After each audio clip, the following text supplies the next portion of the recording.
da dinâmica da minha casa, né? Um filho pequeno. Mãe, cadê o tablet?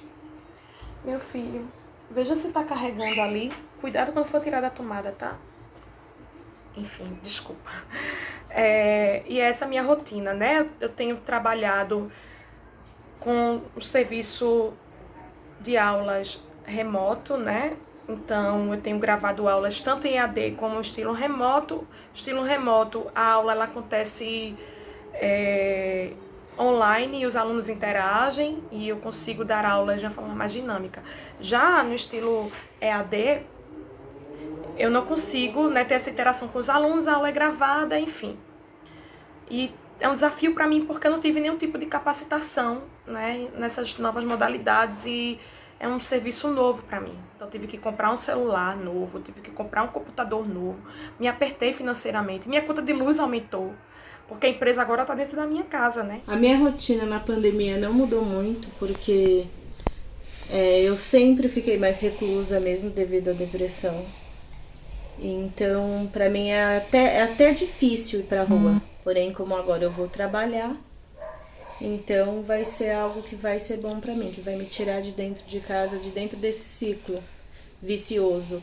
Foi justamente a mudança, né? A mudança de local, a mudança de pessoas, de relacionamentos, visto que eu morava dentro de uma zona completamente urbana para vir morar em uma zona rural, conviver com pessoas que têm comportamentos e cabeças diferentes. E o que tem sido mais difícil durante nessa rotina é justamente conciliar o fato de agora ser mãe solo com o fato de não deixar que o meu filho sofra, né, com o distanciamento do pai. Eu tive que manter o diálogo com meu filho desde o início da pandemia, explicando para ele que tudo irá passar, a gente está no 4º mês, e ele me pergunta constantemente por que a gente não volta à rotina. E ele já teve várias crises, inclusive. Ponto, eles têm uma responsabilidade muito grande no sentido de não ficar saindo de casa, de não deixar com que eu saia, mercado, essas coisas. São eles que fazem, mais a Milena, que tem um senso de proteção maior em relação a mim. Eu nunca fui mãe de um jeito tão intenso como agora. Nunca tinha sido desafiada a cumprir a maternidade nessa perspectiva múltipla. Preocupação eu tenho muita, no sentido deles não contraírem esse vírus.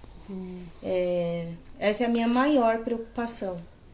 E não tenho culpa alguma em relação à criação deles, porque quando eles eram pequenos eu fiz tudo o que eu pude, até o que eu não pude, para poder que eles tivessem uma vida tranquila, um lugar onde morar. Aguentei muita coisa para que eles não sofressem na casa de ninguém. Então eu tenho certeza que eu fiz tudo o que eu podia e ainda faço tudo o que eu posso e até o que eu não posso para vê-los bem e de certa forma felizes, até onde eu posso. Me sinto lesada. Porque não há uma divisão desse fardo com o pai do meu filho.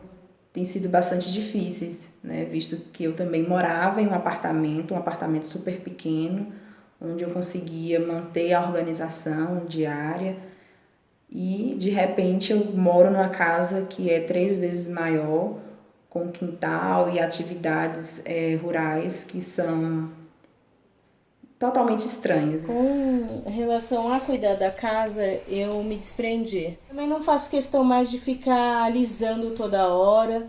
Eu sou o contrário de quem tem mania de limpeza. Eu tenho mania de não fazer quando eu não tô com vontade. E não me sinto mais nessa obrigação, mesmo sendo criticada todos os dias. Porque quando eu fazia e deixava a casa impecável, eu era muito criticada. Então hoje, pra mim, tanto faz. Quem quiser que faça o seu. Sim, eu consigo tirar um tempo para mim, sim, aqui, eu consigo cuidar de mim com mais frequência, com mais calma.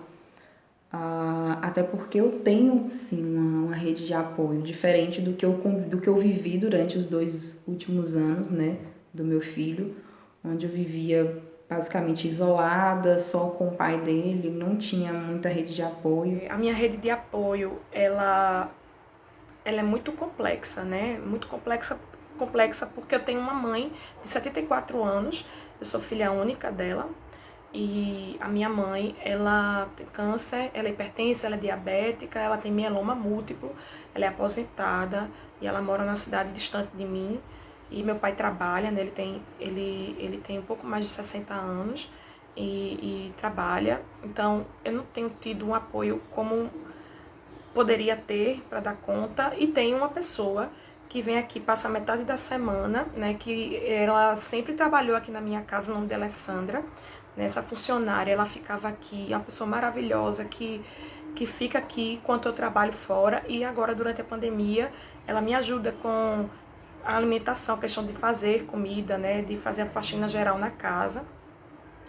Continua recebendo, né, mas assim, eu tive que diminuir os dias para ela me dar esse suporte, inclusive nesses momentos que eu tenho um trabalho mais intenso de elaboração de aula, de correção de prova, de elaboração de prova, de fazer exercícios, de montar slides, de ler o conteúdo ou de escrever minha dissertação.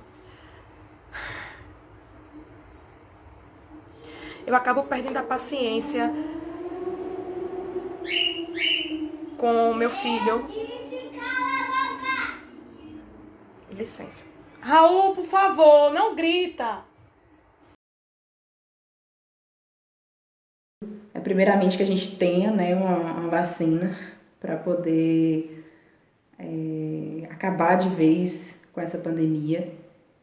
Claro que a gente não vai voltar ao normal, ninguém vai voltar ao normal, mas que a gente volte pessoas melhores, né, mulheres mais fortes, mulheres que tenham coragem, igual eu tive, de sair de um relacionamento, de buscar autonomia, de buscar a independência financeira, independente do que os outros vão pensar. Então, eu acho que foi um presente de Deus conseguir um emprego nessa pandemia, sendo do grupo de risco. E são 16 anos na expectativa, porque desde que meus filhos nasceram eu trabalhei o mínimo possível. Trabalhei como manicure, fiz curso para poder estar mais perto deles, para poder acompanhar a criação deles, né? Quanto tempo de pandemia? Meu filho já passou por muitas crises, né? Raul, ele reclama muito pelo tempo que ele fica preso em casa sem poder brincar. Eu morro de medo de sair com ele. A gente tem cumprido a quarentena. Então, quanto tempo que a gente vai ficar enclausurado aqui? Ao mesmo tempo, a escola quer ter um direcionamento novo para a volta. Eu não tenho coragem de lançar meu filho, é um dilema. Como é que eu vou fazer? Não dá pra ter bebê, não dá pra ter um carro, não dá pra ser no débito, não dá pra ser, não dá pra resistir.